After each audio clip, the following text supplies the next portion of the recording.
Working front headlights and side lights. Go around the back. We have working tail lights and number plate lamps. That one's out because there's no bulb in it. We have working front indicator and a working back indicator. Same for both sides.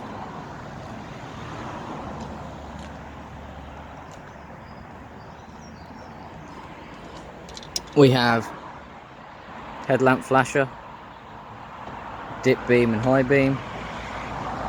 We have wipers that come back to where they should.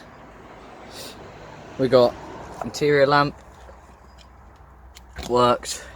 We got boot lamp as well. Hang on, plug it back in. Bit fiddly this one. Boot lamp that works on the switch.